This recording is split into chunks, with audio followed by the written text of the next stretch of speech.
What up, junkies? Welcome to the show. Welcome back. Happy Thanksgiving to you all.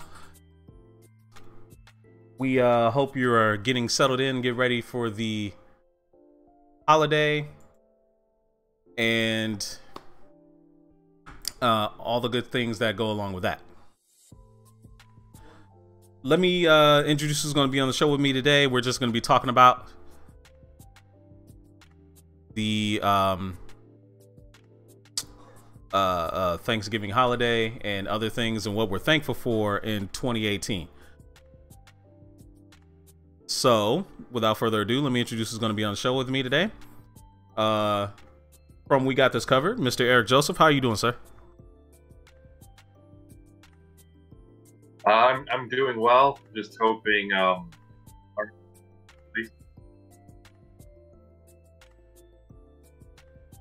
which I'm guessing they are because I'm hearing myself echo.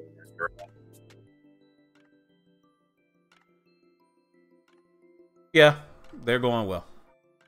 How about and also Miss LGZ, how are you doing, lady? Hi. Happy Thanksgiving Eve, everyone. Awesome. I will try and track down the source of that echo. In the meantime, how's everybody doing out there in Junkie Land? I think it's subsided now. Well, let's carry on if we don't mind. Some of the things that we could talk about today is the Mr. Bill Maher and his slander of the legendary Stan Lee. When you guys heard his or saw his comments, what'd you guys think? He's always like pushing the envelope. I wasn't really surprised by his comments. I'm not really surprised by anything Bill Maher does these days, but it was in poor taste. Yeah, it was just completely out of nowhere, just especially saying it at the time of a guy's death and using that as a launching point was definitely in poor taste. And the fact that he just didn't leave it there, he decided to just launch an unprovoked attack on comic book and nerd culture as a whole. And he has since given a response to people lashing out at him and saying it just proves comic book culture is dumb. But, for a guy that prides himself on, being so educated and speaking from facts, if you review his statement, he's speaking from a place of ignorance because he's saying, absolutely, I read maybe a few comic books as a kid and I haven't read them since, but I'm going to say they're all dumb and childish. It's like, if you're going to make a blanket statement saying an entire medium has no merit, but then you know nothing about it, I mean, how can you even feel qualified to even say that? And a lot of nerds are obviously very intelligent people, but I don't think he gets what he's fully talking about. And then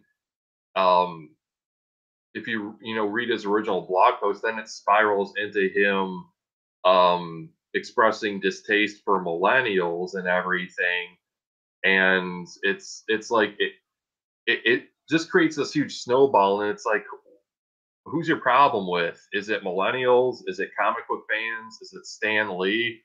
It's I really don't know. It's he maybe he's getting bitter with age, and I don't know. I'm kind of trailing off here, but I know you all understand what I'm getting at. But I mean, I get you. I totally get you. I just think, like you said, he's approaching it from a point of ignorance, and he tried to say it almost like people that read comic books are intelligently, immature, or they're not smart, or they have they bring no value to society, which we know is tacitly untrue, because a lot of people that have written these things have become directors, they've become scientists and all this other kind of stuff.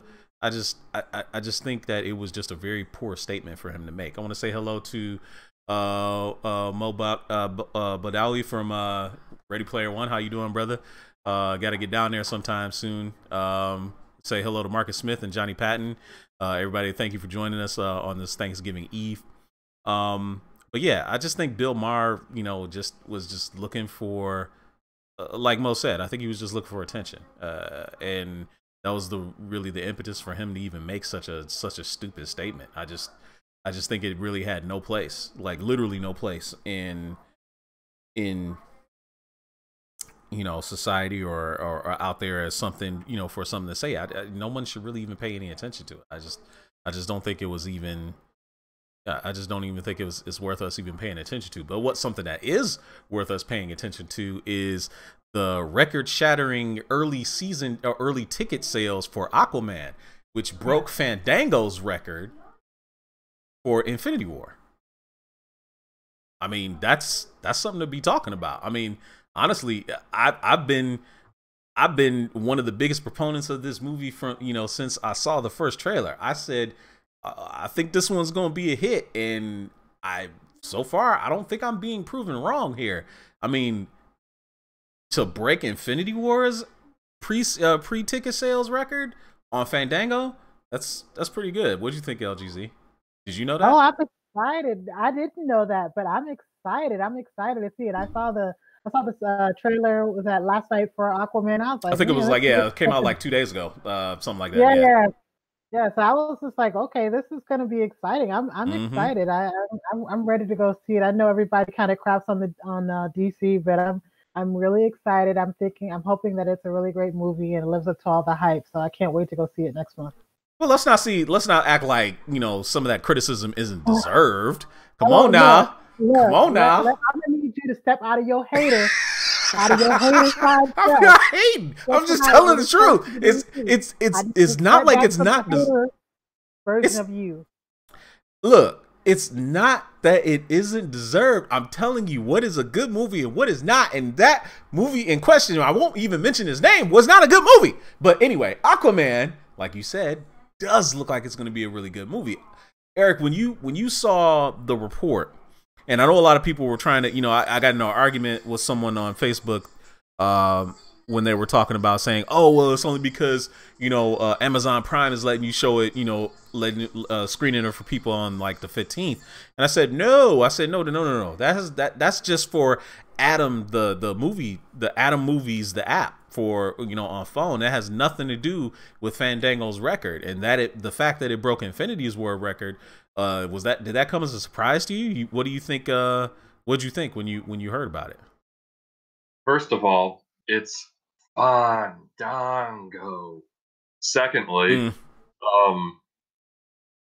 I don't know, pre-sale records don't mean too much for me. I mean, I really doubt it's going to be Infinity War's overall box office gross, but I'm hoping that it has Wonder Woman level success at least, because I mean, if it does a good opening weekend and people like it, word of mouth is going to spread, and everything we've seen of the movie looks great. I mean, it looks how I hoped an Aquaman movie would, and you can see this movie didn't come cheaply. Atlantis looks phenomenal, and you know, from what we understand, James Wan was given the same freedom that in Free Reign that Patty Jenkins was with Wonder Woman. Good. So that, yes, so there was really no talk of studio meddling with this, because I mean, everything got out having to do with Suicide Squad and, you know, Justice League, but there was no, you know, talk about this with Aquaman. So I think that's going to speak well to it. But yeah, the hype for it, I'm surprised, because I don't know, I just haven't seen the same amount of social media hype for Aquaman going in as I've seen for other movies, because I just haven't seen as many people like saying they're genuinely looking forward to it. But yeah, I have high hopes for it. I think they're nervous. I think a lot of people are nervous. Yeah, there's a sense of general disillusionment with the DC brand, and hopefully, you know, we can start to get it back on track with Aquaman, because what's coming beyond this, even though people are hesitant and hopefully cautiously optimistic. I mean, we've gotten one trailer from Shazam, but a lot of people are impressed by that, and it looks like they just nailed the tone with that. Although it's something very different and a standalone, the Joaquin Phoenix Joker movie looks like it's really shaping up to be something. I'm on the fence on that one, really. Honestly, I'm on the fence. I don't know. And then Wonder Woman 1984 is probably going to be good. We're still going to have to see about that iffy casting of Kristen Wiig is the Cheetah, but like I've said in the past, maybe she can pull a Robin Williams on us, and right. Yeah, I'm not gonna put it past her.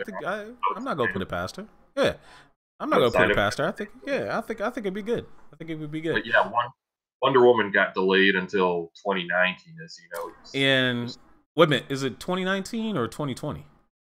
2020. Sorry, I'm old and I get confused. That's okay.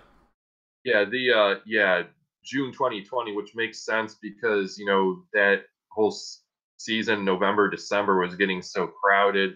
They wanted to avoid Star Wars, and with the first Wonder Woman movie thriving in June, makes sense to put the sequel in June, which now means it's going to come out after Birds of Prey, because Birds of Prey comes out in February of 2024, as we just learned the full title of the movie, Birds of Prey and the Fantabulous Emancipation of One Harley Quinn. I know they want to push Harley and all this other kind of stuff, but I don't know about this film still. I have to see more. I'm not knocking Margot Robbie. I am knocking some of the casting that I've seen on this film, but I'll have to see, what happens with this thing, because that thing could go one or two ways. It could end up being Suicide Squad level disaster, or it could end up being, I don't know, Wonder Woman Revelation. The kid that they cast as Cassandra Cain looks really young. She's Filipino, which I'm glad they managed to keep her Asian, which is great. But I don't know. She looks a little young to be Cassandra Cain, and just I don't know. There's just I don't know. They tried to Logan it with that. I guess maybe I guess, but I don't know. But yeah, Follow Marvel says they need to double down on Harley's push, and maybe they do. We'll see what happens there, but let's move on. That Harley push, I just want to say that people are talking about because they've announced like 80 billion movies with Harley Quinn. Right. Yeah, the Harley push isn't. I don't think it's as big of an issue as people say, because Birds of Prey will be Harley's second movie, and it'll come technically 3.5 years after the first time she was in a movie. So there's really no Harley overexposure in cinema. No, there isn't. No. So anyway, guys, let's get to it. So, wait. Sorry, go ahead. Can I say one thing about Birds of Prey? Sure. Rosie Perez is in this movie. Yes, she's playing Renee Montoya. This is gonna be interesting. Okay. Yeah. Now, see, I'm not the only one. I'm not crazy. Nah, I said I some of this casting, I don't know. I'm suspect on, but we shall see. But anyway, let's get to it. So Junkies, obviously, it's Thanksgiving Eve.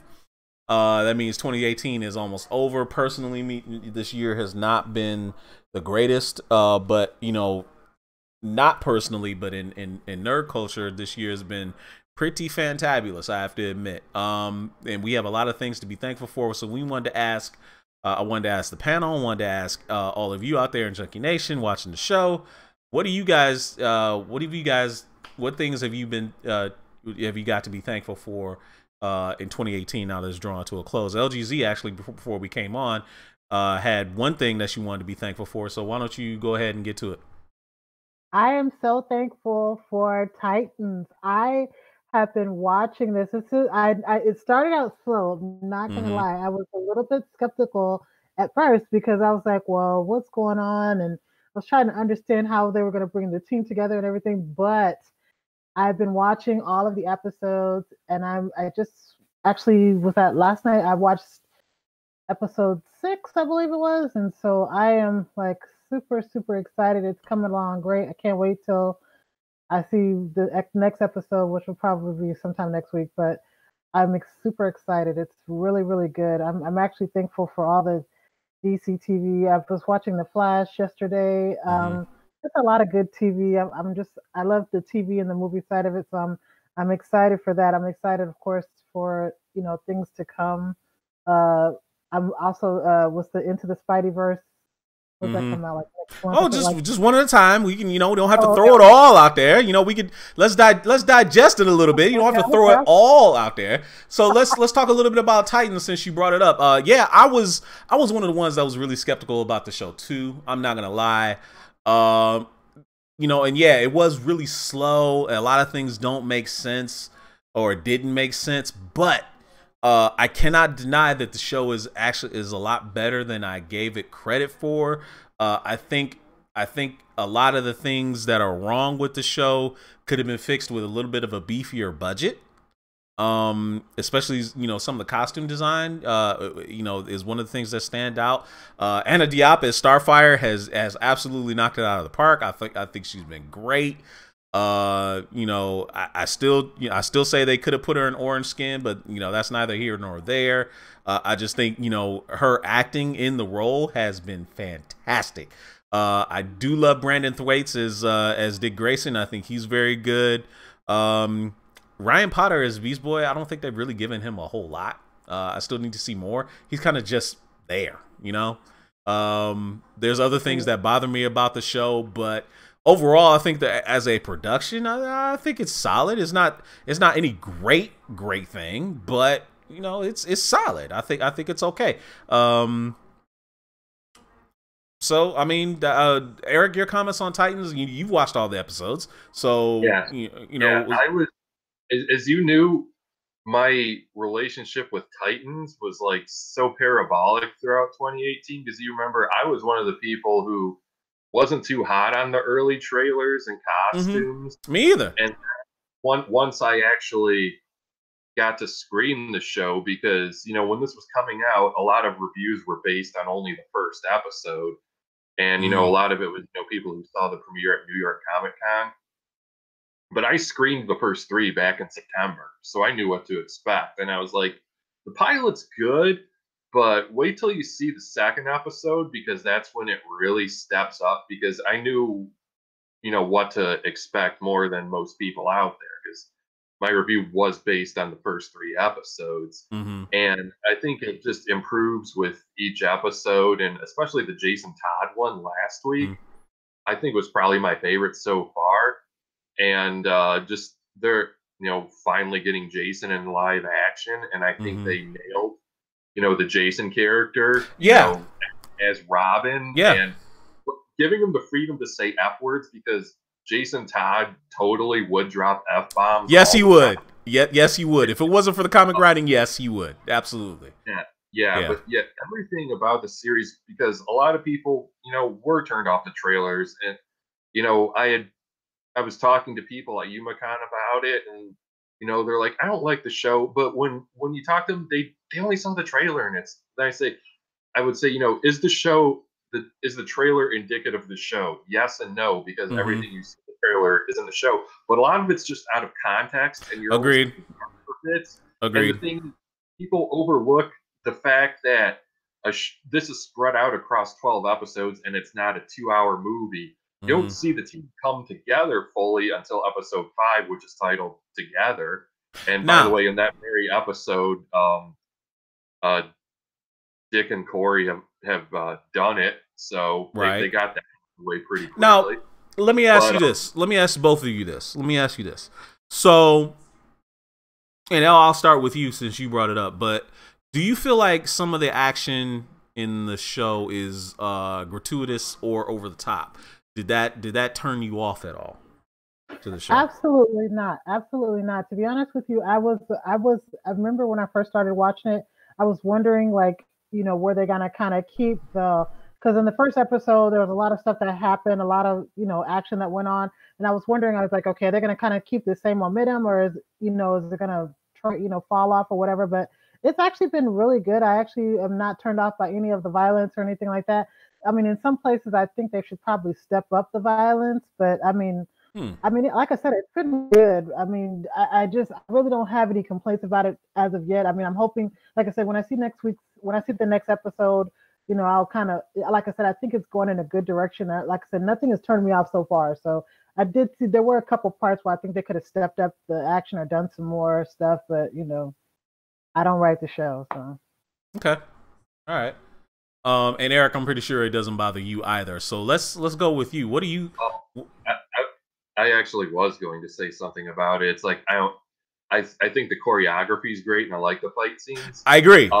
I agree. Sometimes I just wonder. I think some of the gruesomeness and the maturity is reactionary to Marvel's Netflix initiative. Because at times it's like, why are fight scenes with Hawk and Dove looking like they're directed by Eli Roth? But and then we had a scene in episode 2 where Robin stabs a guy in the dick. But maybe channeling a little RoboCop or John Hardigan from Sin City. But the whole thing, people think Dick's over the edge, or again, with people who've seen only the trailer, they're like, Dick's too much like Jason Todd. And it's I'll wrap up that thought here, but I just wanted to say that it's a character arc. You have to look at where Dick Grayson is in his life right now and why he's trying to pull himself back from the edge, and he has these people there to do it. And it's probably going to ultimately end with him becoming Nightwing. Yeah, I think there was a very strong hint of that in this very last episode with Jason Todd. There was a lot of things in Titans. If you haven't checked it out, it's 6 episodes in. I think it's definitely worth you at least giving it a shot. So I will say, watch it. Definitely watch it. Don't pass on it. Watch it. It's not necessarily the greatest thing we've ever seen, but it's a very, very decent show. So Eric, what do you think? What have you been thankful for? So far this year. What's one thing you've been thankful for so far this year? Elle kind of said it in a way. I'm more so dig the TV side of things than the movies because it disappoints me less. Like I really love the Arrowverse, as you know, and so far this season, I've really been liking Arrow. The Flash is back to pretty much the same level of quality it was during the first 2 seasons. Hey, you know what? Let me bump in there and actually kind of piggyback off of you a little bit. I'm gonna tell you one thing that I am thankful for. Whoever is writing Supergirl, because that show has been fantastic this year. I mean, the writing on the show, it's not pandering. It's not, tied down with, interpersonal relationships or anything like that. It's not weighed down by any of that stuff.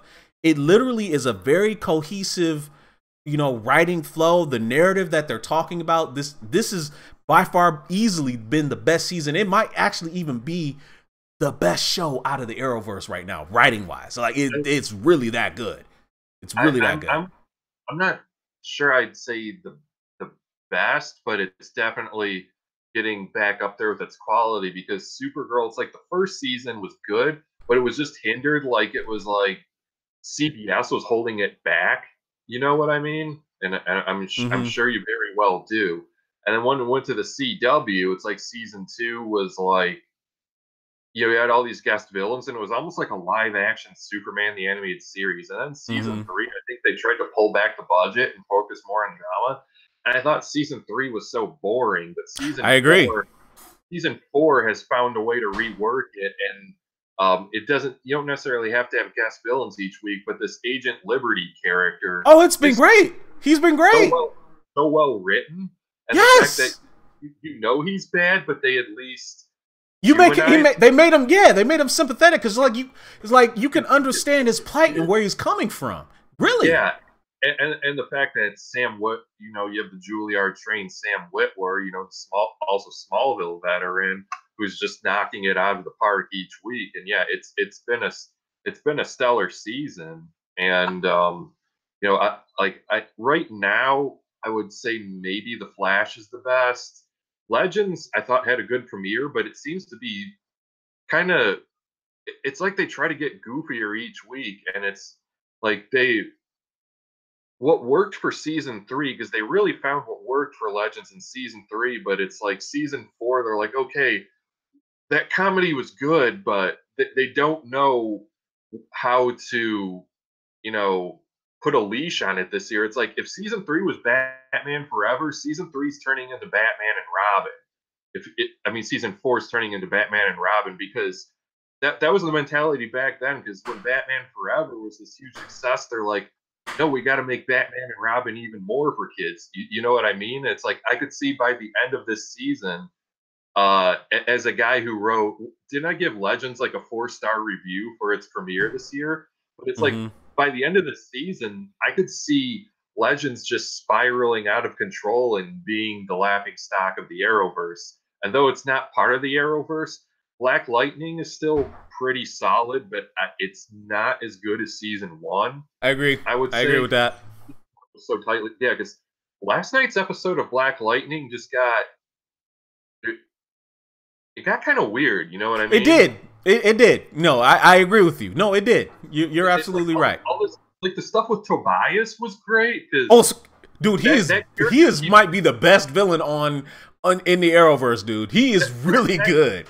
Yeah, that character keeps getting better, and the stuff with him, and the whole ambiguity, Painkiller, questioning, where he lies in a moral sense. That's great, but this whole Purdy, Sanjay thing. Yeah, I don't like that.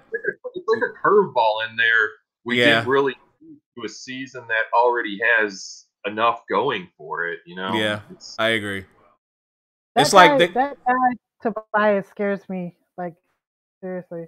I mean, dude, DJ Crondon has been absolutely fantastic. It's great. It's really, really cool. He's really, really cool.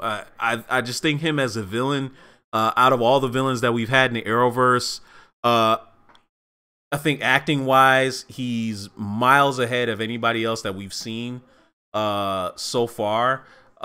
Because even as much as I loved Malcolm Merlyn, he never felt like this much of a threat to me like Tobias Well does. Same thing with Thrawn. I guess Thrawn I guess could be the closest, but the still, actor for Cicada sucks. The what? Actor for Cicada sucks. I'm just gonna. Oh yeah. But he's had his issues since American Pie, so we're not expecting a lot out of him. So yeah, well, when he's Cicada, he's fine, but when he's just himself, it's like he's talking to like his nurse. He's like, dude, he's overacting it. He's overacting it so much. He is. I said in an article, like either last night or today, he's on par with a voice actor in a Resident Evil game. Well, from the first game, right? From the first game, right? Yes. He's that bad. Yeah. He's that bad. It's like when you've set the precedent with like Reverse Flash, Zoom, the Thinker was, so great. Thinker was pretty good too. Yeah, Thinker was good too, I have to admit. But then you throw in this guy and it's like the character of Cicada is good, but if you could have just if we can pull a Flashpoint, maybe and get a different actor. And honestly, I think because Cicada is so, because Cicada as a villain is so weak, I think that's holding the Flash seasons back. To me, that's to me. But let's move on. Finish your thought, and let's move on to the next thing that we're thankful for.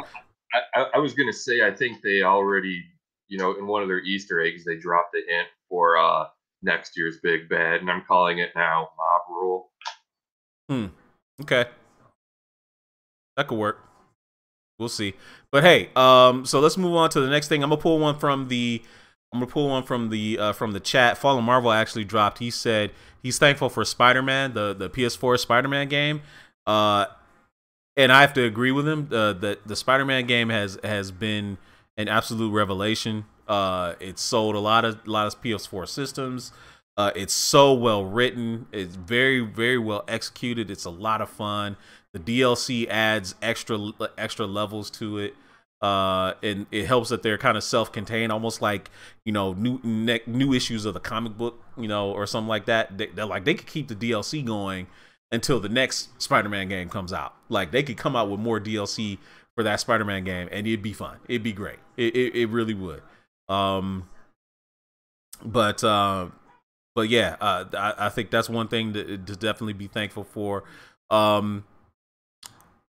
What other thing are you thankful for in the in fandom this year, LGZ? Okay, now can I talk about movies now? Yeah, go ahead. Yeah, perfect time. Okay, so I'm really excited because I'm into the Spider-Verse. I believe it's coming out next month too. Yeah. December. Yep.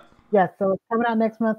I'm so excited to see the introduction of Miles Morales on the big screen. I'm like super excited about that. Also excited about Aquaman. Also excited about Infinity War next year. There's like so much stuff. The Shazam movie, I don't know. I'm kind of on the fence, or the jury is still out about Shazam. But if you think about it as like big with superheroes, then you know that kind of gives you the idea of what Shazam is going to be like, and you can't go wrong with that. To me. Okay. I mean, but like,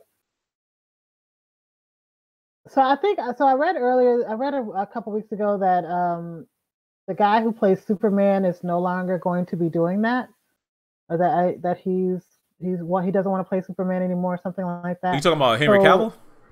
Yes. And so I'm trying to figure out like how these DC, like, I know he's probably going to be in the next couple, but I'm saying like after that, how that is going to change the transition. I'm not, and I think that'll be around that time when Shazam, because I thought they said they were going to have a cameo with him in it or something. Yeah, I think they wanted to do that, and if they did that, it would tie. Because see, there was early reports saying Shazam didn't exist in the worlds of DC. Like, it's like with the Justice League and everybody else, it was like kind of apart. But then if they had the Henry Cavill cameo in there, it kind of would say, well, yeah, actually it is.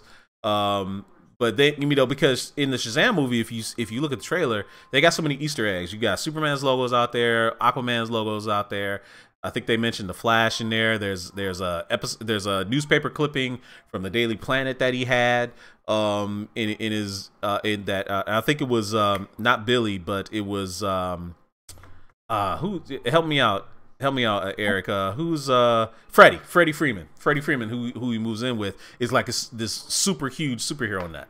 So he's like collecting all of these different artifacts or Easter eggs, and it pointed to that. So, but I think the whole thing with Shazam, they wanted to have Henry Cavill kind of cameo, maybe not necessarily as Superman, but as Clark Kent, possibly. That would have made it pretty cool. Having Henry Cavill, even a cameo of Superman, would be odd because Warner Brothers is trying to move away from Batman versus Superman and Justice League and just work toward these, you know, standalone movies. Because as good as Henry Cavill was and deserves a proper Man of Steel too, you know, there's still that dark cloud over Batman versus Superman and Justice League, and you know, it, like we've said before, it's best like Matt Reeves recast Batman just so he can start fresh and without any cloud over his production. But if you look at it, and when people say like, oh, who's going to play the next Superman, it's like you don't really need to worry about it in a sense, because Warner Brothers has no plans for a Superman movie anytime soon, because right now they're, you know, trying to get a Supergirl movie together, and that'd be a mistake. That wouldn't be out until at least 2021. But so, why though? Why? See, this is what I'm saying. That'd be a mistake. You know, each division of Warner Brothers is so different from the other, and such different beasts. They don't talk to each other.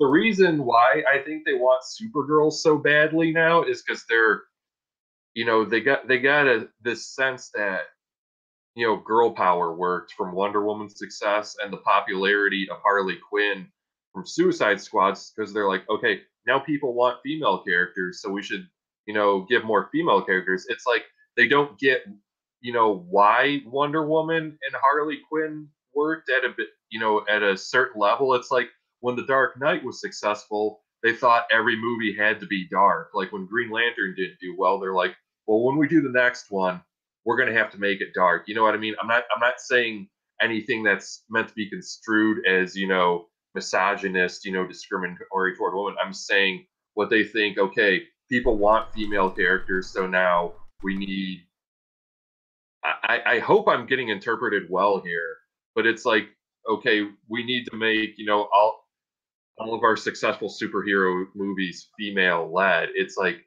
they don't know why things are catching on. They don't know. I don't know. I'm trailing off, but no. I get what you're saying. I get what you're saying. Totally get it, but I just think that for Supergirl, she's really not been a focal point in anything for like except for that Alicia Silverstone performance that was like super trash way back in the gap. But like I mean, right now I think the momentum of the TV show is not enough to carry the movie. Like seriously, and I agree with you. I think it would be like a total mistake to pull that because there is no storyline. She's not been in anything. Like I can't see that go on and it be successful. That would that would be like worse than Batman versus Superman. I guess I don't know. Yeah, and the fact that there was a rumor that the Supergirl movie would take place in the 70s.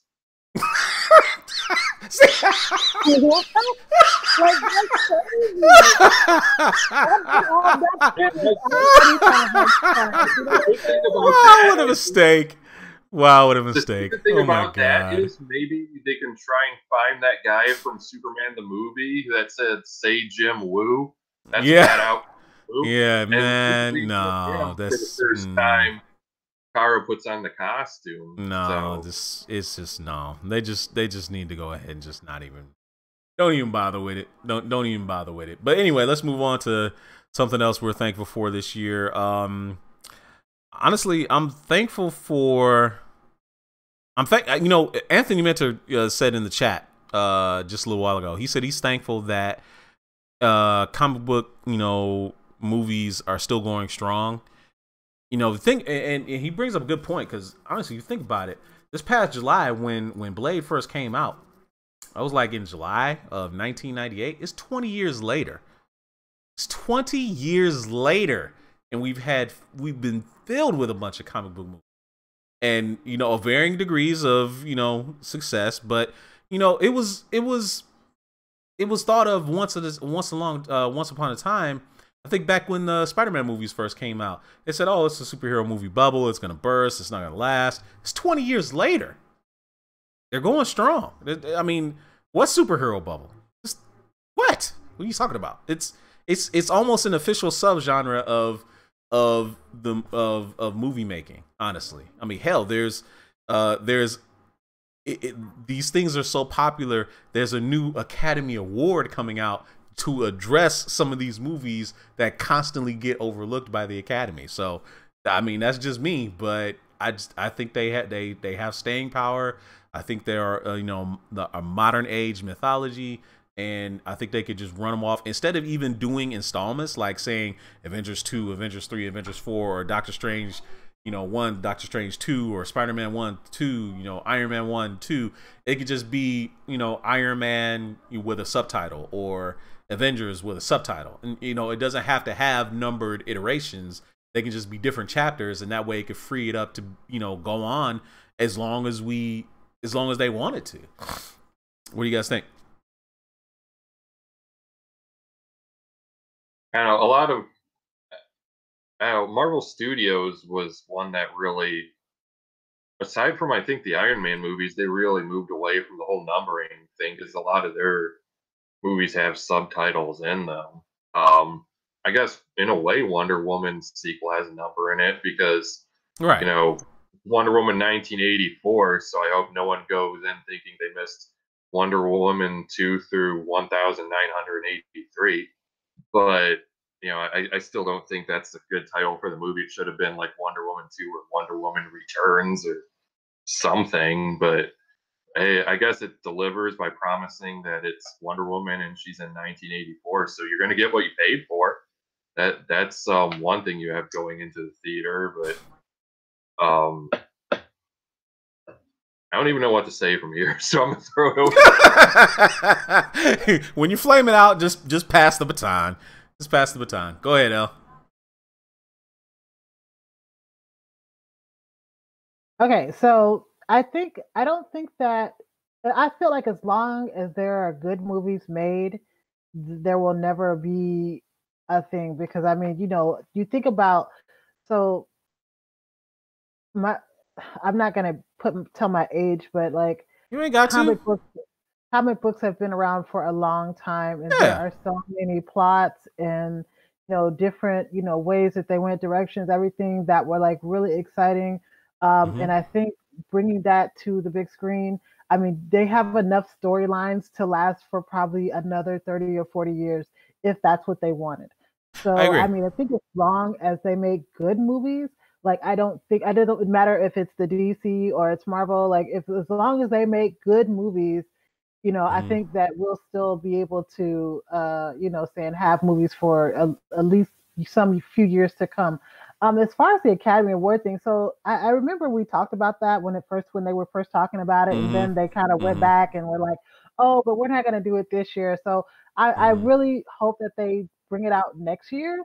And keep their word on actually opening up that saying that award for that genre and kind of recognizing it because there are a lot of people that don't get their credit and recognition for those movies as far as like scores, acting, directing, saying or whatever, costumes, whatever. Like that would be really cool to make sure that those people get recognition for those movies because they work hard, So I mean that would be great. But I just like I said, I think they have more than enough content to continue making great movies. But again, it's all about making great movies.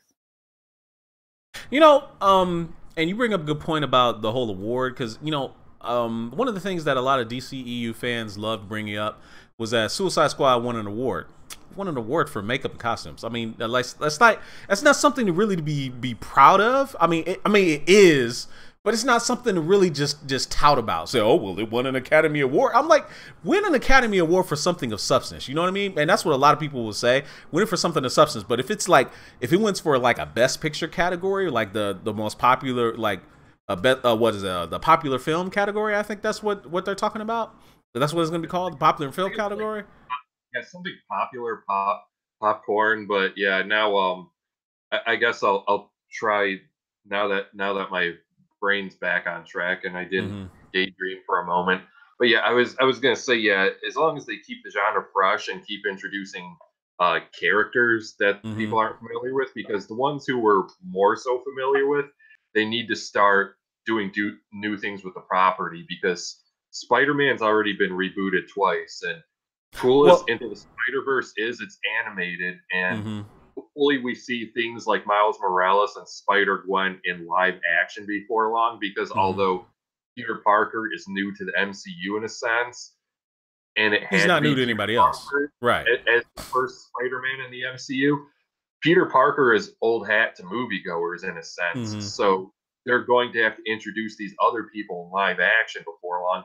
And same thing, like Batman has already been rebooted twice and maybe thrice once Matt Reeves, gets his shot at it. And maybe you just need to go in, here's Batman, he's having an adventure. You don't need to worry about giving his whole background. And that's a good point. That's a good point, actually. And like I was getting ready to say, it's time for Batman Beyond in a sense, because people know Bruce Wayne's too much familiar territory, so I really think they're going to have But I think there's so much content that they could cover. And I think, and what I was trying to get at is that them moving away from the numbered installments removes the need. I don't think they ever need to do any other origin stories again. Like they've introduced the character, they can just move straight on. Even if they put a new actor in the role, they can just keep straight on going, because honestly, there's more than enough content for them to do that. They don't have to just reboot it and make it fresh. No, they could just, that's one of the things about comics, is like they always do soft reboots and retools, but they keep straight on going in the continuity. They never stop. They just keep on going. I mean, I think really that's something that I would like to see them do, is like just introduce the character, do one origin movie, and let that origin movie stand for the test of time, and from there on you just move on. If you want to have their origin, go back and watch that movie that came out like 10 or 15 years ago. You'll get it. That's it. Yeah, but that in a way, the MCU might have painted itself into a corner, because unless, say, Robert Downey Jr. passes the torch to another actor, Chris Hemsworth does so with Thor, because we're hearing like, okay, Chris Evans is done after Avengers 4. We know that. So well, yeah, I mean, even though he said my contract is up, he didn't say he wasn't willing to come back. Yeah, that's. They can't spoil it. Just like when The Dark Knight was coming out, Aaron Eckhart said he would do another movie, and then lo and behold, Two-Face dies. yeah, which is a shame, because he was a really good Two-Face. I liked him a lot. But go ahead. Spoil that. But yeah, the thing is that, I mean, I really do hope to see Bucky as Captain America. But the way to, if you ever want to see other actors as like Steve Rogers and Tony Stark again, it matters how their arcs end in Avengers 4, because then you're forced with, you may have to reboot an entire universe. And I just don't think they have to do that. But that's just me. It matters how they leave it off, because on the one hand, you could just James Bond it and have other actors keep going with it. But yeah, it all matters how they end these character arcs, because, on the one hand, they could just easily recast. But say if these major characters die, and it's like, we need another Iron Man movie at some point. Granted, they could go with Riri Williams Ironheart, but at some point, people are going to. But even then, Tony will have to be a part of it. To me, yeah. Even then, Tony will have to be a part of it. So, but again, like you said, they could James Bond it and just keep on moving, and I think that's the way they should go, moving forward. Hold on. I disagree with the whole James Bond theory. Like, why? If you're gonna pass it to, I mean, have a transition, like pass the torch, like this whole thing with Miles Morales. Of course, we've kind of seen that, and we like, it was in the comics for a while, and now we're getting to see that to the big screen, and it's kind of like its own thing. Like, but you just can't be like, oh, we're just gonna get rid of Robert Downey Jr. and put somebody else in there, because I don't think that's gonna be. I mean, because it's gonna be weird to be like, oh, Robert Downey Jr. is gone now, but here's the new Iron Man. It's this person. Like, I mean, that obviously can't be Iron Patriot, I don't think, because I think he broke his back or something. Like, I mean, like, who else would you put in that role? Like, I don't think that's a good idea to like just say, oh, we're just gonna put somebody in there and just not tell us anything. I mean, because like, for right now, the only person that would be really able to replace Thor would be the Valkyrie chick. I forgot. But look at it like this. Look at what they did with Ed Norton and Mark Ruffalo. They can do this. It's the same thing. He's playing the same banner. It's a different actor. They can literally do the same thing. That's not why they replaced. Man, Edward Norton was not trash. He was just fine. No, he was not. He was not. He was just fine. No, he was just fine. He just had a disagreement with the studio. Got replaced. Same thing with Terrence Howard. I was gonna say, I hear Terrence Howard has no sour grapes. Right? Right? Hey, old Lucius is fine, man. He ain't hurting for no money. He's straight. Ain't no wrong with that. But no, I think they could literally just go ahead and just James Bond it and be just fine. I think it'd be just fine. Of course, we know about it because it's not like we're gonna ask them to be like soap operas and say, oh, well, they need to do the switch in the middle of the movie so we can get used to it. No, that wouldn't make any sense. I'm just saying, go ahead and switch the actors and just let it keep on going. Forever, because it's not like they're gonna do CGI like they did with Princess Leia, or even with Robert Downey Jr. when they de-aged him in Civil War. No, it's gonna end up being somebody new, in the role and just keep doing the adventures of Tony Stark or somebody else. Or they could just end up moving the spotlight away from them all together. But if they're not going to kill these characters, and they're not going to do that, people are going to be wondering where they are and what are they up to. So I don't know. Young CGI Tony Stark looked more like Jim Parsons. No, that's completely disrespectful. Don't even say that. Don't even say that. So what else are we thankful for this year? Honestly, I'm thankful for an anime. I'm thankful for shows like Goblin Slayer, which honestly pull no punches and are unafraid to kind of push the envelope. I think there's some really good good stuff out there anime wise that has been coming out. I've been getting back into it and watching a little bit more than I used to watch back in the day. You have to be real picky with your anime sometimes because the levels of quality, a lot of them are kind of just like cookie cutter, paint by the numbers, with tropes. You find a few diamonds in the rough here and there. Goblin Slayer be one of them. I know what's another one that they had? Golden Kamui is another one, another really good one. Black Clover is a good one. A lot of people really love. Some people really like an Attack on Titan. I'm thankful for this Dragon Ball movie that's getting ready to come out next year. I think it's going to be really cool. But I don't know. What other video games that or anything else? That time I was reincarnated as a slime. That's another good show. That's really good. But what else game wise, or even horror movie wise, or anything else are we thankful for to have had this year? That Halloween movie. Nobody's really seems to be talking about that. Halloween was probably my favorite movie I've seen in theaters this year. But I was gonna say, on the comic side of things, I'm thankful for Tom King's Batman and absolutely, my man, yes, and Brian Michael Bendis' Superman.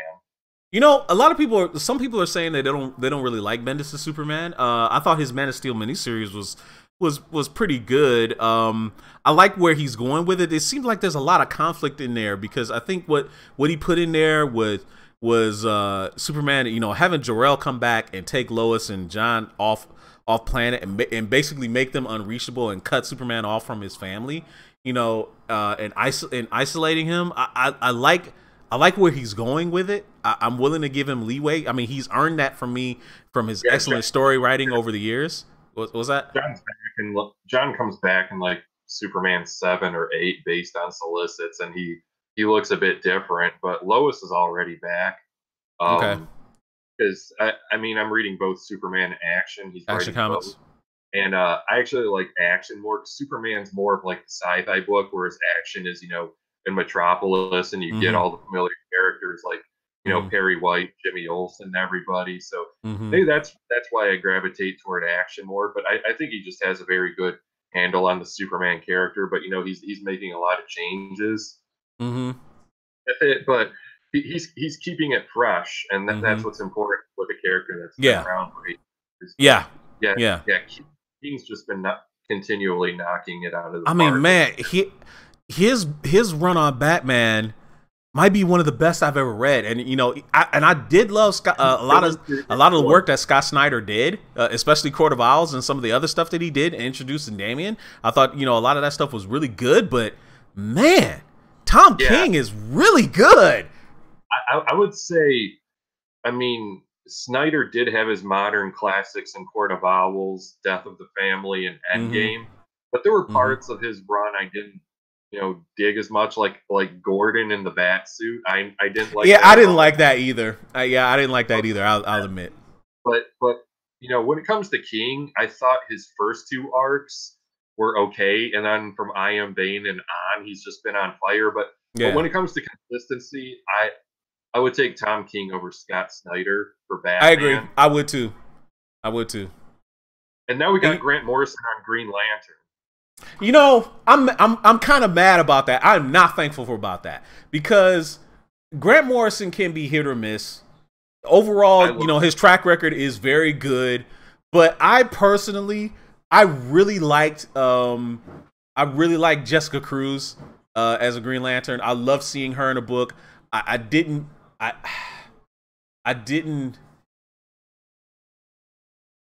hate her partner. I forget his name. His name is escaping me right now. Yeah, Simon Baz. I didn't. That's a different book altogether because that's who's on Green Lanterns right now? Isn't it Dan? Is it still Dan Jurgens? Because I've lapsed on that title, but yeah, Morrison just started because his title is called The Green Lantern. The Green Lantern. But that's the thing. They've ended the other Green Lantern books, and Morrison's book is the only one running. So that's what I don't like, is that, you know,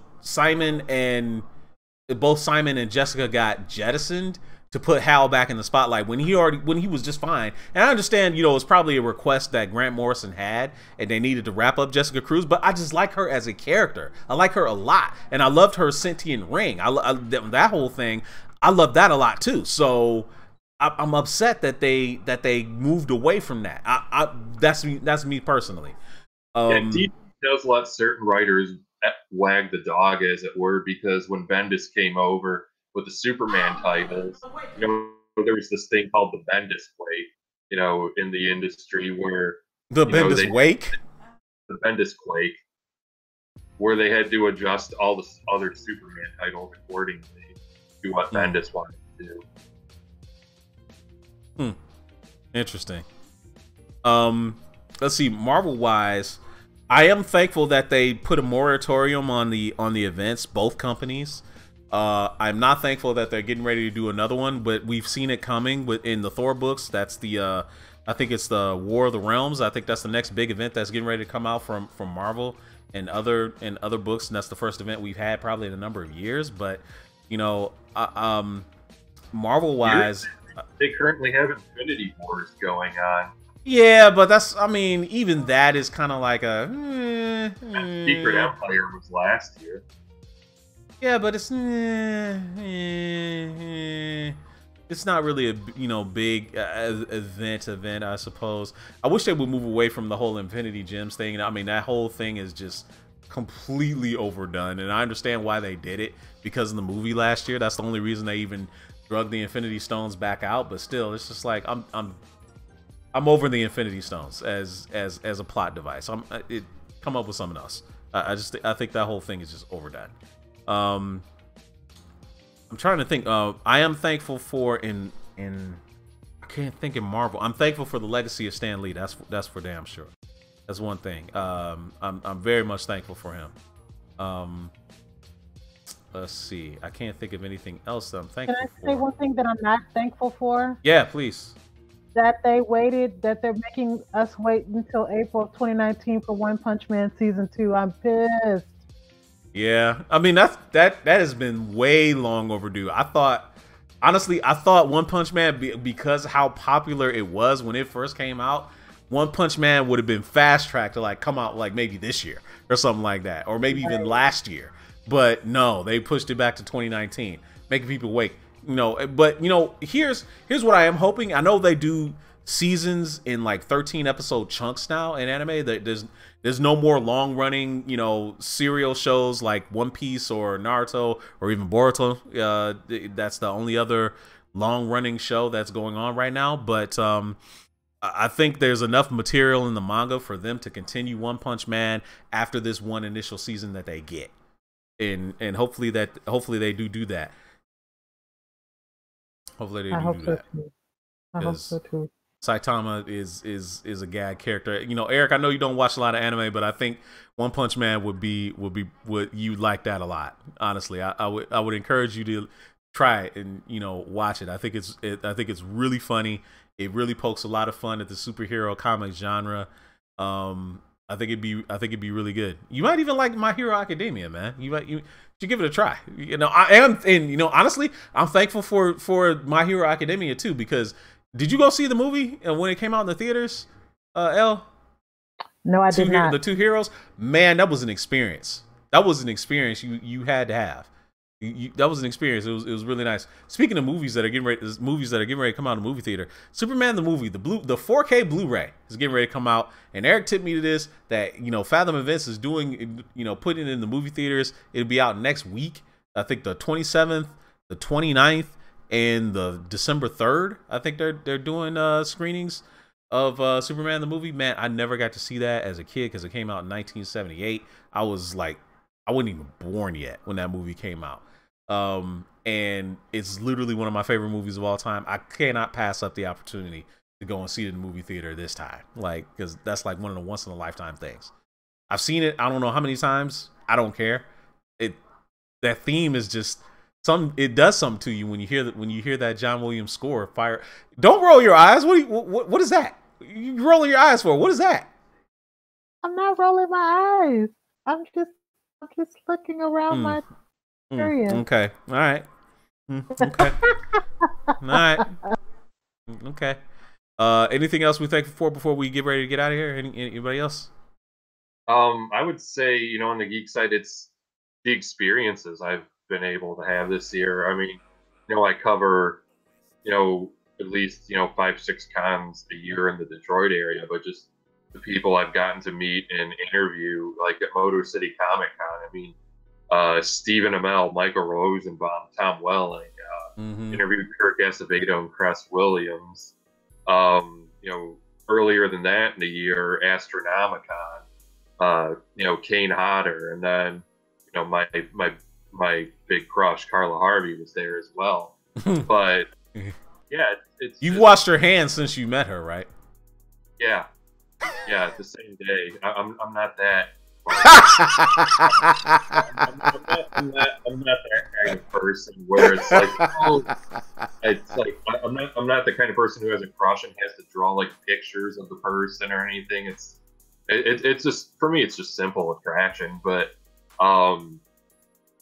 yeah, it's this year just it's been a lot of, and Kevin Conroy, got to meet him at Michigan Comic Con back in August. So I'm looking forward to see who else is coming to Detroit in 2019. I know for Astronomicon 2 in February, Kane Hodder will be back, and they booked Dustin Rhodes, who on Saturday will be in his Gold Dust makeup. Oh, nice. So, looking forward to that. But yeah, hopefully, in January is when they start announcing people for Motor City Comic Con. So, but fingers remain crossed for Rose McIver from iZombie, and I think that's your last crush left. You need to meet, right? She's the last one, right? Well, I'm also hoping for Camila Mendes from Riverdale. Oh my man, I'm definitely gonna be going. I'm also really crushing on Jessica Parker Kennedy from Flash now. So. Yeah, she's cute. She's cute, but she ain't no Camila Mendes, man. I mean, man, that girl is fine as hell. I am not gonna lie. Anyway, yeah, we're gonna go ahead and get ready to get out of here. Tony Young, you need to shut your filthy mouth talking about Man of Steel like that, saying it was a trash movie. It was not a trash movie. It was very good. LGZ, you need to kind of maybe go get your brain analyzed to thinking that Inhumans was a good TV show, because it really was not. Stop it. You need to stop that. Goodbye. Stop it. That show was that movie was trizash. I mean, that TV show was trizash. It was so much trash. Oh my god, it was so bad. It was so bad. I'm not thankful for that movie. I mean, that TV show at all. Oh my god, I'm not thankful for Scott. Did not give a chance. I think you guys just did not give Inhumans a chance. Please. As soon as I knew the guy that the showrunner from season 1 of Iron Fist was behind it, I was out from the jump.